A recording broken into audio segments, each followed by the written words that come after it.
la CGT Commerce de Paris. Je tiens à préciser. J'aimerais aller à une question qui me semble essentielle, fondamentale, sans peut-être évoquer toutes celles qui traversent le débat ce soir. Je suis peut-être un des rares ici à lire encore le journal Le Monde, régulièrement en tout cas, et je peux comprendre ceux qui ne lisent plus. Et je me suis amusé depuis quelques années maintenant à compiler un peu la manière dont le Monde rapporte les chiffres du chômage. Et depuis au moins 25 ou 26 mois, tous les mois, je note, c'est aux alentours du 25 du mois que ça paraît en général, hein, donc les chiffres. Et donc dans le Monde, systématiquement, depuis 25 ou 26 mois, soit le chômage augmente très légèrement, soit il diminue très fortement. Quand il augmente de 30 000, il augmente très légèrement de 30 000. Et quand il diminue de 30 000, il diminue très fortement de 30 000. Ce qui fait, à l'issue quand même de cette période relativement longue, le chômage est à peu près toujours au même niveau, un niveau extrêmement élevé, et depuis maintenant 40 ans, on dit 30 ans, mais c'est pas 30, hein, c'est un peu plus de 40 maintenant, le chômage s'est installé en France à un niveau extrêmement élevé, ne cesse, dont la courbe sur la durée n'a cessé d'augmenter depuis 1974. Et on ne peut pas ne pas faire le lien.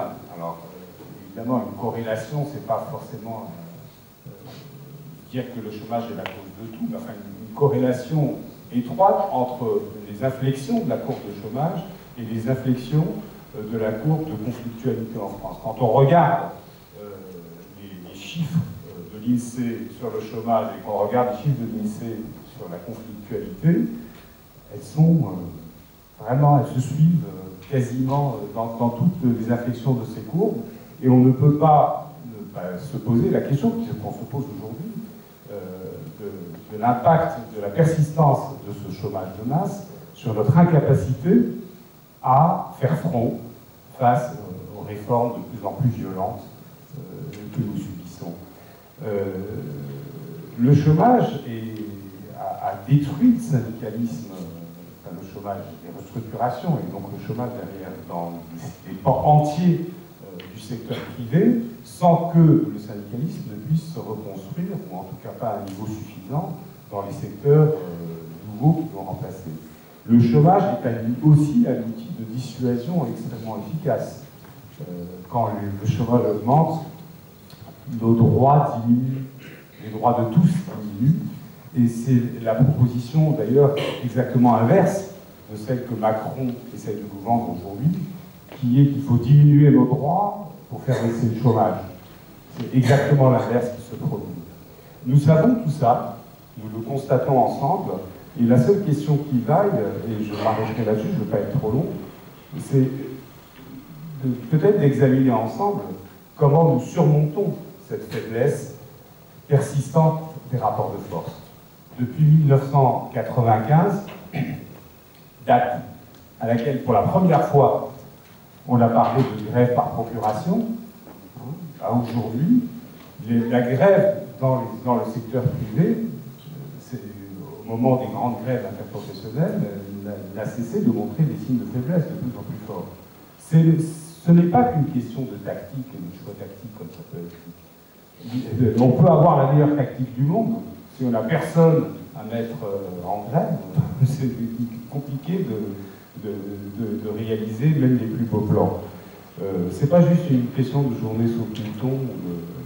Il y a aujourd'hui une véritable incapacité à mener des actions bloquantes dans le secteur privé, et c'est pas juste des questions de tactique, c'est une question beaucoup plus fondamentale. Et la question fondamentale, c'est comment on surmonte cela. Et je ne vois pas aujourd'hui, nous ne voyons pas aujourd'hui, d'autre solution qu'un large front politique, syndical, associatif, anti-chômage, et un front anti-chômage basé sur des revendications de progrès de nos droits sociaux, et en particulier, mais pas uniquement, parce que ce n'est pas l'alpha et l'oméga de tout, mais c'est une question question fondamentale, la réduction du temps de travail.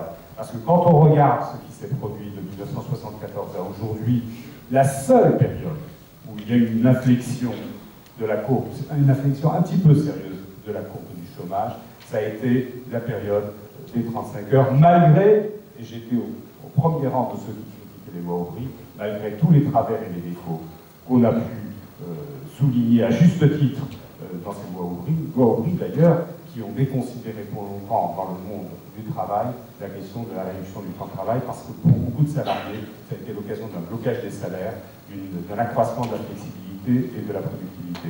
Néanmoins, cette question, il faut la regagner, il faut la regagner ensemble, et il faut aujourd'hui créer les conditions de ce front le plus large possible. Voilà, je n'en dirai pas plus, parce que je pense que beaucoup d'autres intervenants diront d'autres choses sur d'autres thèmes, mais je pense que cette question-là reste pour nous la question fondamentale à résoudre aujourd'hui. Merci. Bravo.